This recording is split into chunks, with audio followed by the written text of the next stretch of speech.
This is the Cub Broadcast. Good morning, Cubs. Today is Friday, January 18th, and I'm George Gauman. And I'm Willie Fanilli. And this is the Cub Broadcast. Mr. Davidson wants all of you to know that the Inscape deadline is today. U of D Jesuits' award-winning literary magazine is still accepting submissions for this year's issue. Upload your poems, short stories, art, and photography to uofdjesuit.org/Inscape by today for a chance to be published. Please contact Mr. Davidson if you have any questions. Bakers are needed for the annual Cookie Bake-Off, which is coming up. Please see the Faith and Service office for more information. Attention photographers. Pictures for the photo contest can be submitted to Ms. Gonzalez until January 31st. If you have any questions, please see her in the Faith and Service office. As many of you know, the school parking lot is a hot topic right now. We here at the Cub Broadcast take a closer look. Hey Cubs, Gabe Costa here from the Cub Broadcast to provide a follow-up to the parking problem article done by Jackson Violetel. I recently did an interview with our Dean of Students, Mr. Chandler, about any updates on what the administration has done about the parking problem.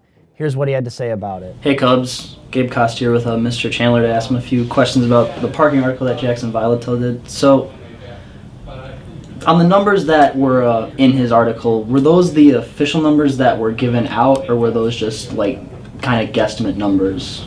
No, those were exact numbers as verified in my conversation with Mr. Pozak, our Director of Security. Okay.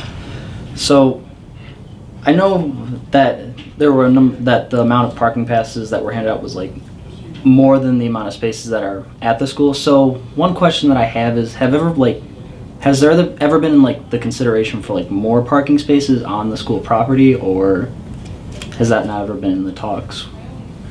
No, I mean, I guess as long as I've been here, I would say even before I started working here, so as a student, the conversation was always parking and the limitations that we have because of the space that we have. I mean, when I was first a student, funny enough, in the front, instead of having a parking lot, we had two fields.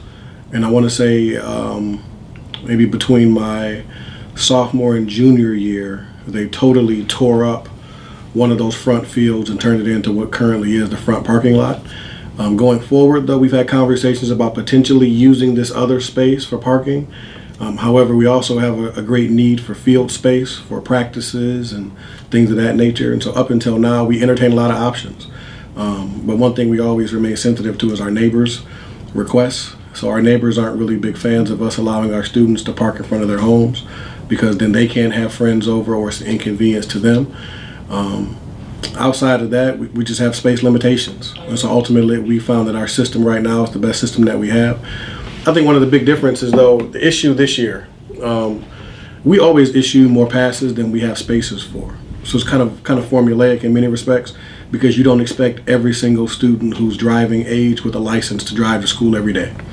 And so typically there would always be 30 to 40 students who wouldn't drive, who had parking passes. The complication came this year is we do have an increased number of faculty and staff members, so different support staff and teachers. In addition, we have more students who are just blatantly driving to school without parking passes. So you can look out there and they contribute to the problem significantly when they decide to just defy the rules and drive on campus anyway. Okay.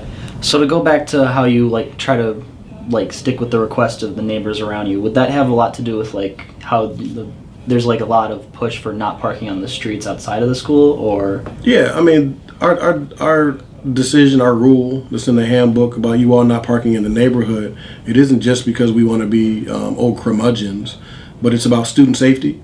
Remember, we have limited resources when it comes to security guards that are present during the day, and especially the more we stretch parking to behind the school, it requires additional personnel, and again, all those things impact possible tuition and different overhead costs. The other thing too is, again, to our neighbors, I mean, if you could imagine yourself, I mean, in an area like this with constant traffic in front of your house or people parking in front of your house, what would it be like at your home if somebody parked in front of your house every single day that impacted the ability to have your friends over during the day or things of that nature? Okay. Other considerations would be if we had a very generous donor who wanted us to do some underground parking in the front for the low cost of $2 million, we could easily dig that up and all of our problems would be resolved. So another thing that has been kind of talked about a bit, at least amongst the students, is like assigned parking. Has that ever been like decided? When I mean like assigned parking, like having like the spaces numbered for students and the parking passes like corresponding to those numbers, or? I mean, that could be a viable option. Yeah, we could definitely entertain numbered parking spots. I mean, what's causing me to pause is when it snows, depending on the amount of snow that you get, you start to lose all of your corner spots. So if you can imagine your parking spot being one of those corner spots when we shove everything over to the side, I don't know how we would adjust to that. But no, that's definitely a legitimate consideration. Okay. Well, thank you for your time. All right, Gabe. Appreciate it. All right, appreciate it. Thank you. I also tried to get a word from Director of Security, Mr. Pusak, but he replied with no comment. The Cub broadcast did a follow-up on our Twitter recently with polls about whether or not we had a parking problem and what were some of the solutions. To first talk about if there is a problem, 83% of those who voted said that there was, in fact, a problem, which I personally agree with. Then we talked about some solutions: charging students for parking passes, have security deny students without passes, numbering the parking spots, and only giving passes to those that carpool. Now, as you guys can see, the highest one at 41% is numbering the parking spots and assigning those spots to each student. I personally was in favor of option 1, which is charging each student for parking passes, since most other Catholic high schools charge students for their parking passes. Thank you all for listening. I'm Gabe Costa, and back to you at the Cub broadcast. Thank you, Gabe, and thanks to Griffin Ackley for producing this piece. Congratulations go out to the wrestling team, ski team, and swim team for their big wins this week. Swimming took care of De La Salle and FGR yesterday.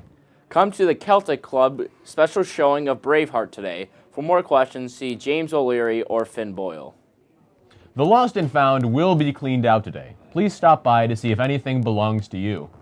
The Detroit Metro Scholastic Chess League trophy ceremony is January 26, 2019 at 11:30 at Northwestern High School.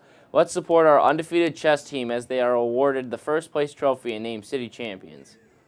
And finally, students who want to participate in the student-faculty basketball game must sign up in their homeroom right now.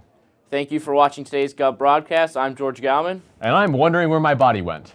Have a great day, Cubs.